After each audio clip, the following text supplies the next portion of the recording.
तृतीय मुंडक का पहला खंड और 5वां श्लोक।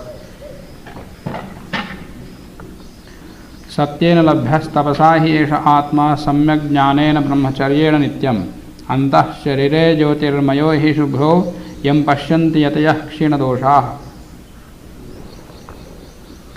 जिस ब्रह्म का वर्णन हुआ वह ब्रह्म कैसे प्राप्त होगा, उसकी साधना का प्रकार क्या होना चाहिए, उसका संकेत कर रहे हैं।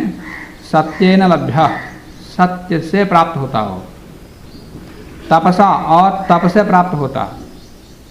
तप का तात्पर्य उसको प्राप्त करने के लिए जो योगाभ्यास किया जाएगा, यम नियम आदि का पालन किया जाएगा, उसमें जो भी विघ्न हैं उन सब विघ्नों को दूर करते हुए आगे बढ़ना, उसको बोलते हैं तप।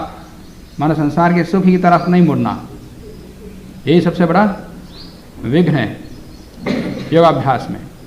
तो उस प्रकार का तप करता हुआ एष आत्मा, ये आत्मा ब्रह्मा सम्यक ज्ञानेन, सम्यक ज्ञान से प्राप्त होता, असम्यक ज्ञान से नहीं, मिथ्या ज्ञान से नहीं, अज्ञान से नहीं, यथार्थ ज्ञान से ही प्राप्त होता। वो ज्ञानेन मुक्ति का तात्पर्य सम्यक ज्ञान, यथार्थ ज्ञान।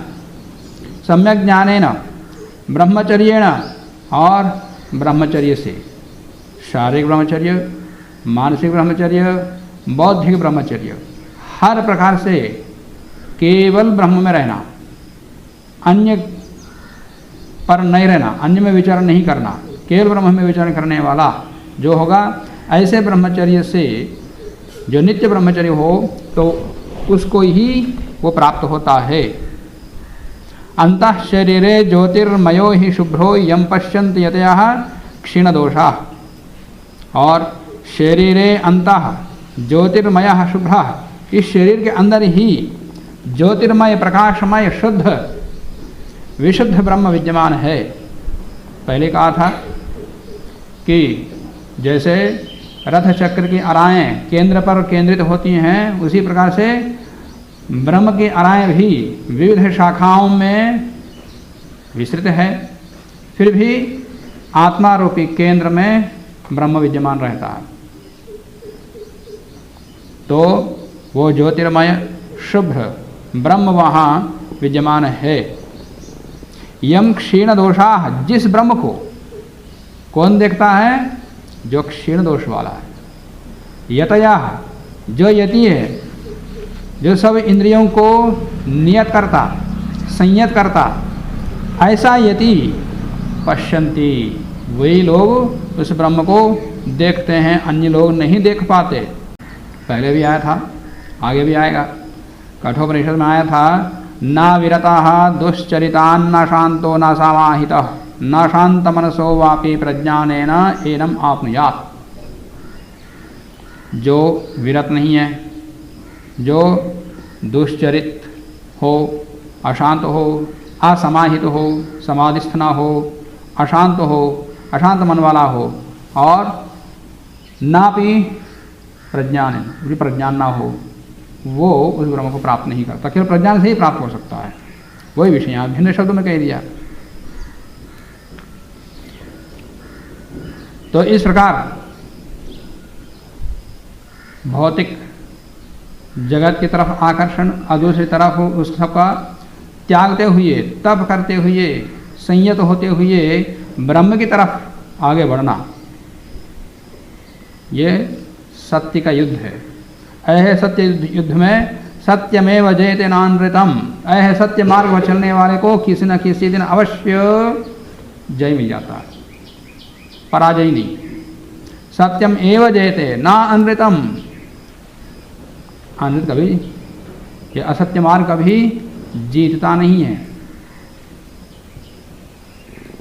सत्येन पंथा विततो देवयान, ये जो देवयान है, श्रेय मार्ग है, ये सत्य से ही फैला हुआ मार्ग है। ये न आक्रमन्ति ऋषयः हि याप्तकामाः यत्र तत् सत्यस्य परमं निधानम्। जिस मार्ग से केवल ऋषि लोग ही चलते हैं।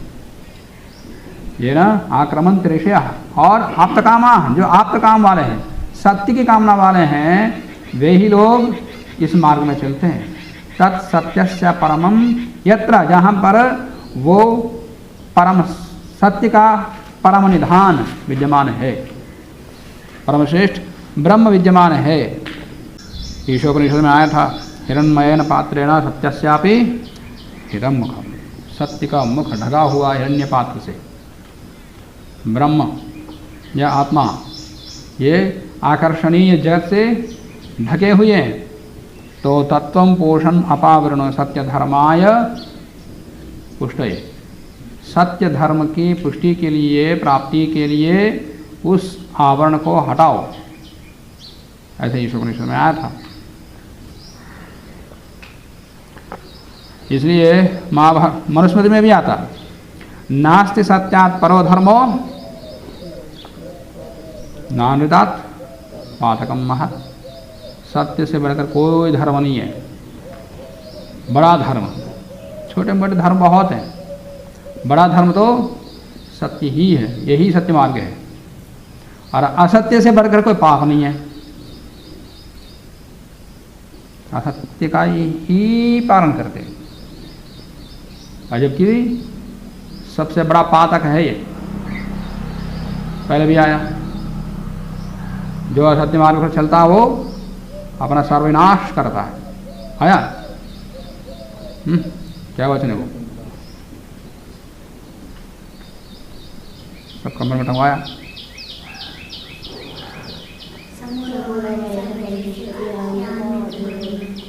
हाँ, जो झूठ बोलता है वो अपना ही समूल विनाश कर देता है। अच्छा, एक से एक सिली का, जैसे आदमी की कहानी पढ़ते हो कि वो पेड़ की शाखा काट रहा था, जिस तरफ काट रहा वो उसी तरफ बैठ करके पेड़ को शाखा काट रहा था, तो क्या होता बाद में, शाखा कट जाती और वो खुद भी गिर जाता, गिर के हाथ पैर टूट जाता या मर जाता। तो ऐसे आदमी क्या बोलते, क्या बोलते, जिस शाखा काट रहा है उसी पर बैठ के काटता हो, ऐसा आदमी क्या बोलते, मूर्ख है कि नहीं। और ये तो कहानी के लिए मूर्ख है, और व्यवहार में हम असत्य का पालन करते हुए, अधर्म का मार्ग पर चलते हुए अपना खड्डा खोद रहे हैं कि नहीं खोद रहे, अपना विनाश को आमंत्रित कर रहे हैं कि नहीं कर रहे हैं।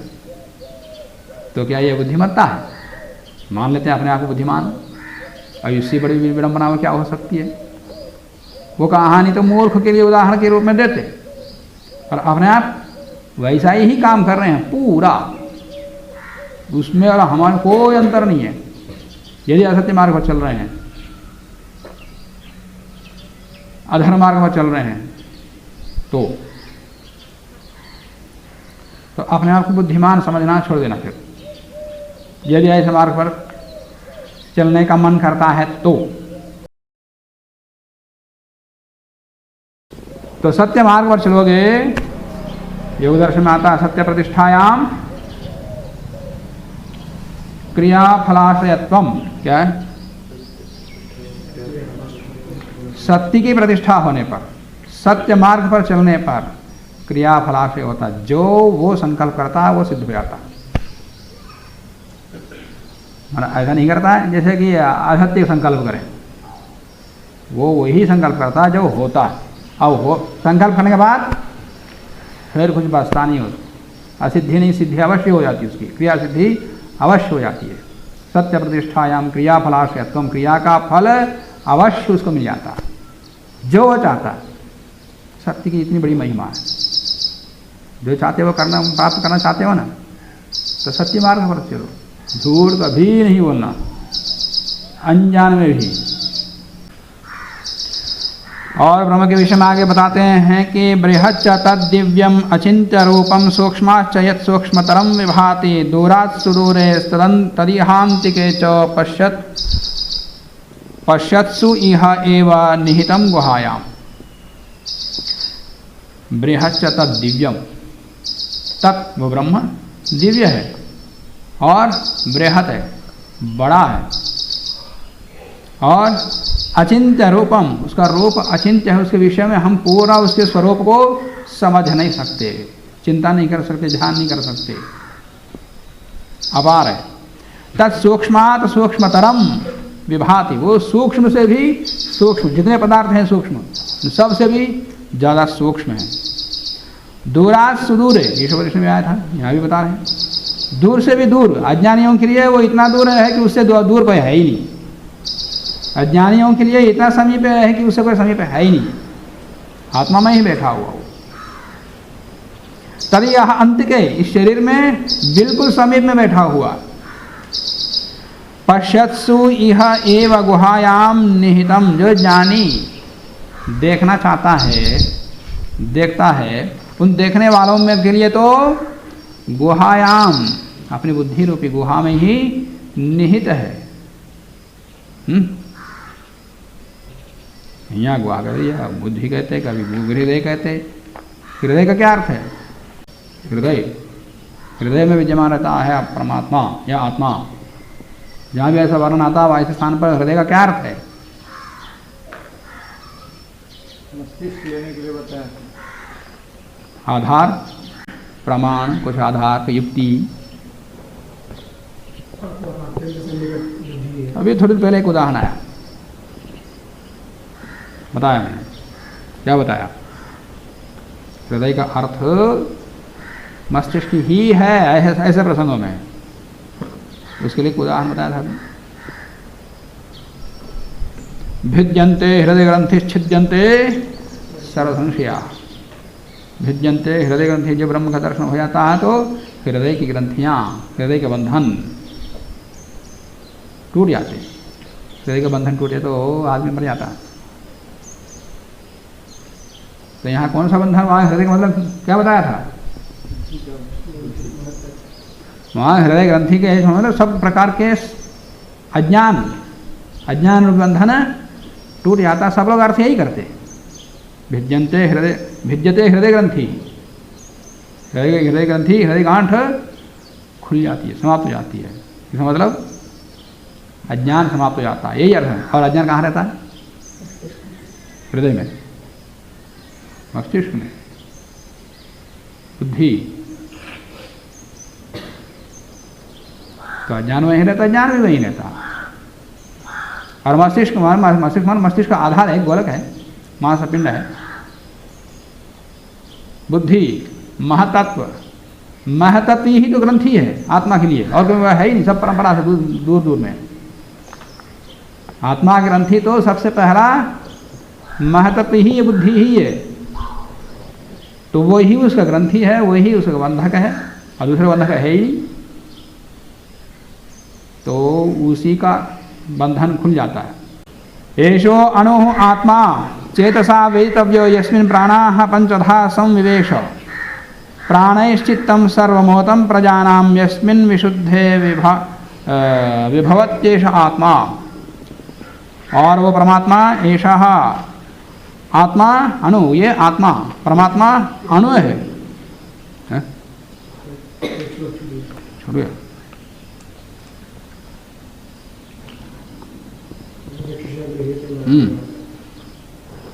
आठवां, न चक्षुषा गृह्यते नापि वाचा न अन्य देवैः तपसा कर्मणा वा ज्ञान प्रसादेन विशुद्ध सत्वः ततस्तु तं पश्यते निष्कलं ध्यायमानः।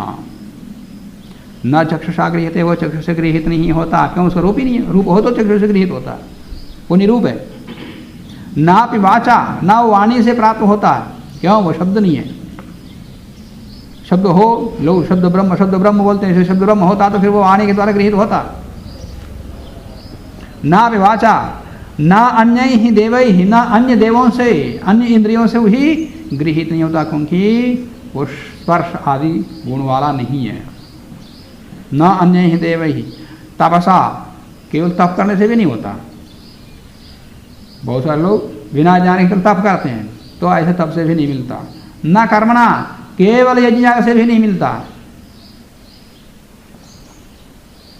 ज्ञान प्रसादेन, ज्ञान के प्रसाद से, ज्ञान की प्राप्ति से, यथार्थ ज्ञान से, विशुद्ध सत्व, जो विशुद्ध सत्व वाला है, माने ज्ञान से जब साधक बिल्कुल शुद्ध हो जाता, परिशुद्ध हो जाता, तब विशुद्ध तत्व ततस्तु तम पश्यते, उसके बाद फिर वो उसको देखता है, ब्रह्म को प्राप्त करता है। ततस्तम पश्यते निष्कलम, निष्कल माने कला रहित, पूर्ण ब्रह्म को देखता है। ध्यायमाना, ध्यान करता हुआ उसको देखता है, प्राप्त करता है। नान्य देवी का, नान्य देवाप्नुवन पूर्वमर्षद वहाँ भी आया था ईशोपनिषद में। और वो परमात्मा कैसा है? ऐसा आत्मा अणु, ये अणु है। चेतसा वेदितव्य, चित्त से जानने योग्य है वो, अन्य इंद्रियों से नहीं। तो चित्त का मतलब यहाँ पर अंतर इंद्रिय, बाह्य इंद्रियों से वो नहीं देखा जा सकता, अंतर इंद्रिय से ही जाना जा सकता है। यस्मिन् प्राणाः पंचधा संविवेश, जिस चित्त में 5 प्रकार के प्राण प्रविष्ट हैं, विद्यमान हैं। प्रजानां सर्वं चित्तम प्राणैः ओतम, और वो प्रजाओं के सर्वम चित्तम, सब चित्त प्राणों के साथ ओत प्रोत हैं। यस्मिन् विशुद्धे, जिसके शुद्ध होने पर एष आत्मा विभवति, यह आत्मा वैभव युक्त हो जाता है। यम यम लोकम मनसा विभाति विशुद्ध सत्वः कामयते याश्च कामान्, तम तम लोकम जयते ताश्च कामांस्तस्माद् आत्मज्ञं हि अर्चयेत् भूति कामः। लो, विशुद्ध सत्व, जो विशुद्ध सत्व वाला है, संपूर्ण रूप से निर्मल हुआ हो। मनसा यम यम लोकम संविभाति, मन से जिस जिस के संकल्प करता है वो उसको प्राप्त कर लेता है। जो जो चाहते वो मिल जाता। तुम क्या चाहते वो चाहते। एक सूक्ति है संस्कृत में, क्रिया सिद्धि सत्य भवति महताम नोपकरणे। सूक्ति क्या है? श्लोक है। महताम, महापुरुषों की क्रिया सिद्धि हो जाती है किस, कैसे? मन के संकल्प से, ना कि उपकरणों से। काम करो बोले तो वो नहीं है, ये नहीं है, पैसा नहीं है, आदि लोग बोलते। अब बिना साधन कैसे काम करते? संकल्प हो तो बिना साधन का भी कर लेता है, साधन सब जुटा लेता है। वो कैसा भी साधन हो, टूटा फूटा करता, और संकल्प नहीं करने की इच्छा ही नहीं तो कैसे करते? सारा बहाना बनाएगा। तो क्रिया सिद्धि सत्वे भवति महताम नोपकरणे। तो इसलिए विशुद्ध सत्वः मनसा यम यम लोकम सह विभाति, संकल्प करता वो यान कामान च कामयते, जिन जिन कामनाओं को चाहता है। तम तम लोकम जयते, उस लोक को प्राप्त कर लेता है, जीत लेता है। और तान कामांच, और उन कामनाओं को प्राप्त करता है। तस्मात्, इसलिए आत्मज्ञं भूति कामः अर्थेत, आत्मजानी की, आत्मजानी भूति कामः, भूति कामना वाला, ऐश्वर्य कामना वाला आत्मज्ञ की अर्चना करें, उपासना करें। तो इस प्रकार तीसरे मुंडक का पहला खंड समाप्त हो गया। शेष आगे